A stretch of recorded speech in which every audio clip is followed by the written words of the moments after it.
안녕하십니까. 2020년 상반기 분양 예정 물량, 특히 5월 6월 한번 정리해 보도록 하고, 과거의 분양 분양 물량과 지금 현재 분량이 어디까지 분양이 계획되고 있는지 하반기까지 한번 알아보는 시간을 가지도록 하겠습니다. 어디까지 개인적인 사견이 가니까 판단은 본인이 하시라는 이런 말씀을 드리고 한번 해보도록 하겠습니다.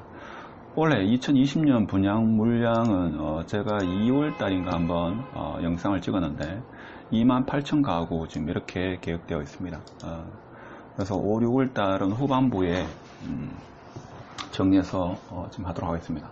일단 2020년 28,000 가구입니다. 적정 수요는 1.2만 가구라고 제가 영상을 통해서 누차 말씀을 드렸는데, 일단 올해 분양 물량은 많습니다. 그리고 3년 연속 일단 2만 가구가 지금 분양되고 있습니다. 조합원부는 올해 4,035가구 14%를 차지하고, 일반 분양부는 24,000 가구 이렇게 계획되어 있었습니다.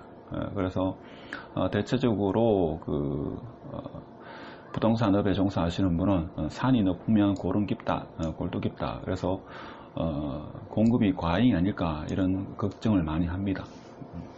그래서 올해 공급의 예정 물량은 27%는 수성구에 많이 몰려 있습니다. 중구가 그 다음이고, 다음에 서구, 동구, 달서구 지역으로 이런 순위가 이어지고 있습니다. 도표를 보면 좀 더 쉽게 알 수 있는데, 일단 수성구가 가장 많습니다. 그 다음에 중구, 그 다음에 서구, 동구, 달서구, 자, 이런 순으로 분양 물량이 많다는 거 아실 겁니다. 일단 2020년에는 28,000 가구 계획되어 있다. 그럼 5년 동안 지금 보면 2018년 저게 2만 가구 분양을 했습니다.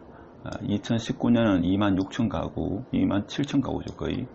올해는 28,000 가구 분양되어 있습니다. 그러면 이제 21년부터 2018년 분양된 물량이 이제 입주를 하겠죠. 사실 분양보다는 이제 입주 물량이 중요한데, 근데 대구의 적정 입주 물량은 1.2만 가구 이렇게 되었습니다. 그래서 올 겨울이 다들 무섭다 이런 말씀을 하시는 분이 적지 않습니다. 근데 올해 입주하는 아파트는 비교적 괜찮다고 합니다. 그런가 하면 올해 입주하는 아파트는 분양 가격이 그 당시에 상당히 좀 저렴했기 때문에 올해 입주까지는 괜찮을 거다 이런 이야기 하는데, 내년부터가 너무 많은 그 당시에 분양을 했다 이런 걱정을 하시는 분이 적지 않다. 저도 그에 대해서 상당 부분 동의를 합니다. 그런데 분양 물량만 많다고 해가지고 이게 어떤 향후 아파트 시장이 상당히 어렵다 이렇게 판단할 수도 있겠습니다만, 사람들이 보통 어떻습니까? 오래된 것이 좋은 것은 제가 볼 때는 뭡니까? 친구와 술은 오래될수록 좋은데, 이 아파트는 최근에 특히 한 몇 년 사이에 신규 아파트에 대한 선호 현상이 상당히 제가 볼 때는 뚜렷합니다. 특히 수성구 지역 같은 경우에도 중구도 마찬가지입니다만은 신규 아파트와 구아파트의 가격 차이가 너무나 큽니다. 그렇죠? 그래서 신규 아파트면서 조금 역세권 지역만 되면 이 가격이 기존의 구축 아파트 비교해가지고 너무 큰 차이를 보이고 있습니다. 자, 그러면 5월 6월, 자, 2020년 5월 6월 분양 예정 단지. 자, 5월달 분양 예정에 대해서는 저번에 한번 말씀을 드렸습니다. 4,329가구가 5월달에 분양으로 잡혀 있습니다. 대단지 위주로 보면 다사역에 보면 금호 올림센트럴 이것도 한 1,000세대되고, 그 다음에 대구역 인근에 있는 힐스테이트 대구역 오페라도 상당히 세대수가 큽니다. 그 다음에 신암동에 보면 이 세대수가 해모로 스퀘어 이스트 한 935세대, 요 세 개가 대단지다 이렇게 보시면 되고, 그 다음에 위치적으로 봐서는 좋다고 볼 수 있는 게, 입지적으로 봤을 때 대구역 대구 용산자이죠. 여기가 좀 위치가 그나마 괜찮고 세대수도 그렇게 작지는 않다 이렇게 볼 수 있죠.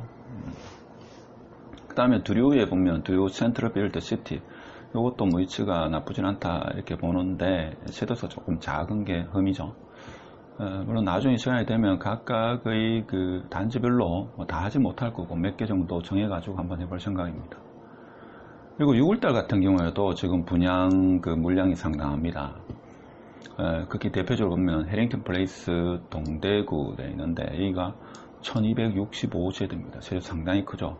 상당히 크고, 그 다음에 그 동대구 2차 비스타 동원 같은 경우도 627세대입니다. 그렇죠. 저는 개인적으로 1000세대 이상이면 괜찮다고 보지만 500세대 이상도 괜찮지 않겠나 이런 생각도 해봅니다. 그 다음에 여기 수성구 보면 현대 힐스테이트 만촌이 있습니다. 그렇죠. 이것도 한 720세대.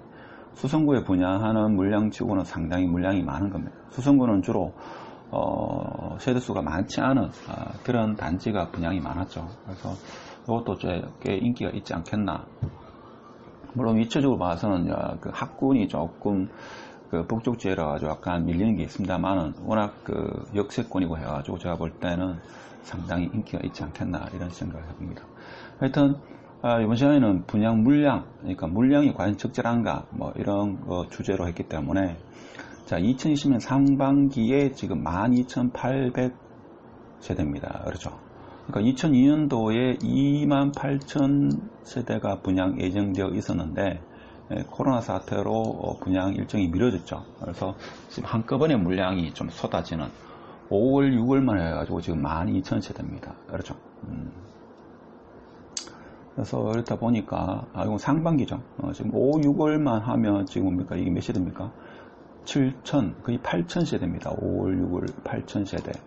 그러니까 1, 2, 3 4 해가지고 한 4,000세대가 분양이 되죠. 분양이 됐습니다. 그러면 하반기에, 자, 하반기 시장 보겠습니다.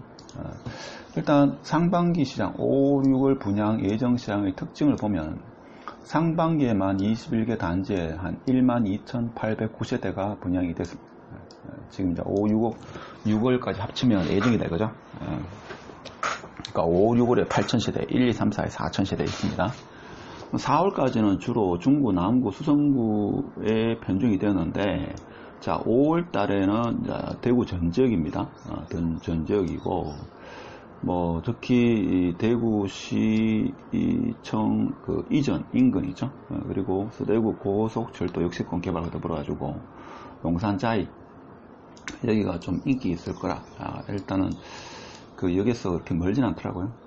다음에 이거 한번 디테일하게 한번 분석해 보도록 하고, 그다음 힐스테이트 만촌 같은 경우에도 수성구에 분양하는 물량 중에서는 물량이 많고 역세권에 의해서 인기가 있지 않겠나, 이런 특징이 있지 않겠나 생각을 해봅니다. 자, 그러면 지금까지 했는 내용을 종합적으로 한번 이야기를 해보면, 최초 분양 계획은 28,000가구 정도가 분양 예정이 있습니다. 상반기에 12,800가구가 지금 분양 예정되어 있다.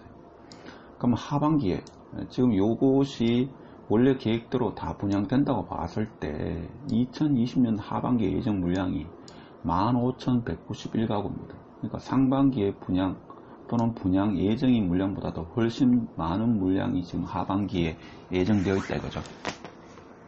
자, 이것이 제가 봤을 때는 원래 코로나 사태가 아니었다면 월별로 해가지고 적정하게 분산되었을 건데 하반기에 또 몰리겠죠. 물론 일부 단지는 좀 내년으로 연기되는 경우도 있을 겁니다. 그렇죠. 그러면 이건 제가 개인적인 생각인데, 보수적으로 봐서는 이 15,000가구 중에서 최소 물량은 한 10,000가구는 분양되지 않겠나. 자, 이렇게 봤을 때만 하더라도 원래 최소한 22,000가구는 분양이 된다. 자, 이렇게 볼 수 있는 건 최소입니다, 이거. 물론 뭐, 이거 더 적을 수도 있겠지만, 개인적으로 한 10,000가구는, 5,000가구는 내년으로, 원래 뭐, 지금 경기가 너무 안 좋으니까 5,000가구를 내년으로 연기한다고 하더라도, 근데 연기도 쉽지 않죠. 이 시행사 입장에서는 토지를 다 그 보상금이 나간 상태에서 이거를 분양을 하지 않으면 여러 가지 금융 비용이 많이 발생하기 때문에 되도록이면 원래 하려고 하겠죠. 자, 그래 봤을 때, 지금 3년 연속 2만 가구가 지금 분양이 된 겁니다. 그럼 내년부터 입주가 시작되겠죠. 과연 그러면 우리 소시민 입장에서는 어떻게 할 거냐? 제가 볼 때는 보수적으로 청약을 해야 됩니다. 자, 보수적으로 청약한다는 게 다른 이야기가 아니고, 자, 먼저 입지를 봐야 됩니다. 내가 살고자 하는 곳, 내가 청약을 넣고자 하는 그 지역의 인근 아파트 시세 뿐만 아니라 그 지역의 생활 편의시설, 이런 걸 봐야 되겠죠. 일단 입지를 봐야 됩니다. 입지를 보고, 그 다음에 그 지역 내에서도 자, 위치가 괜찮으냐. 자, 첫 번째 입지를 보고, 두 번째는 이제 위치를 봐야 됩니다. 자, 위치를 보는데, 자, 위치를 본다는 크게 봐가지고, 뭐, 여러 가지 보겠지만, 자, 대단지냐. 자, 이걸 보겠죠. 그 다음 학군을 봅니다. 그렇죠.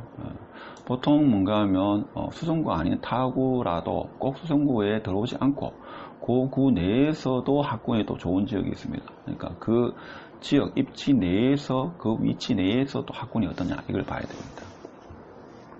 그 다음에 또 봐야 되는 게 이제 역세권도 봐야 되겠죠. 그러니까 애가 없는 경우는 제가 볼 때는 대단지 역세권을 보면 되고, 애가 있는 경우에는 제가 볼 때는 학군하고 역세권 이렇게 보는 게 좀 더 낫지 않겠나 이런 생각을 보고, 그 다음에 좀 더 봐야 될 게 뭔가 편의시설도 봐야 됩니다. 그렇죠. 출퇴근 시간이라든지 여러 가지 이런 것도 봐야 됩니다. 그렇죠. 근데 저 개인적으로 생각할 때는 뭔가 하면 출퇴근 시간보다는 오히려 학군을 보는 게, 부는 학군을 따라 가지고 부가 팽창되니까 학군을 따라 보시는 게 더 낫지 않겠나 이런 생각합니다. 근데 이 모든 것을 다 희석시킬 수 있는 것은 뭔가 하면 분양가입니다. 그렇죠. 분양가가 적정하냐, 이것도 상당히 중요합니다. 물론 청약을 하셔가지고 입주를 해가지고 최소 5년 이상을 산다. 그러면 물론 지금 분양가는 인근 주변 아파트에 이렇게 바로 비교할 수 있는 그런 신규 분양된 아파트가 있으면 조금 더 쉽겠지만, 그렇지 않은 경우에는 이것도 쉽지 않은 문제죠. 그래서 입주해가지고 최소 3년에서 5년 산다. 그럼 지금 분양하면 입주가 3년 뒤고 거기서 다시 3년에서 5년 산다. 그러면 6년에서 8년 뒤의 미래를 예측하는 거기 때문에 뭐 그런 것까지 우리가 예측 못합니다. 당장 지금 올 가을에 코로나 팬데믹 올지 말지도 지금 전문가들의 의견이 분분한데, 6년 뒤, 8년 뒤를 생각한다는 것은 제가 볼 때는 좀 어리석지 않나 이런 생각을 합니다. 그래서 무주택자나 1가구 1주택 해가지고 이사갈 경우에는 좀 더 좋은 지역으로 이사가든지, 아니면 무주택자에서 이제 1주택자가 되는 경우에는 저 위치를 잘 분석하셔가지고 분양가만 어느 정도 적정할 것 같다. 지금 현재 인근 아파트에 비해서 약간 비싸다. 그러면 제가 볼 때는 분양을 청약을 넣어 가셔가지고 당첨이 되면 입주하는 것도 제가 볼 때는 나쁘지 않은 게 아니고 최선의 선택이죠. 항상 아파트는 비쌌으니까. 자, 이런 생각을 해봅니다. 그래서 2020년도 상반기 분양 예정 물량과 하반기 우리가 예측할 수 있는 분양 물량을 생각해 봤을 때 보수적 청약을 하시라는 이런 말씀을 드리고 싶습니다. 보수적 청약이라는 것은 정리해보면 입지를 보시고, 그 다음에 위치를 파악하시고, 대단지냐 학군이냐 역세권이냐, 이건 이제 개인마다 성향의 처한 환경에 따라 다를 겁니다. 그래서 가장 중요한 것은 분양가다라는 이런 말씀을 드리고, 자, 오늘 영상을 마치도록 하겠습니다. 네, 감사합니다.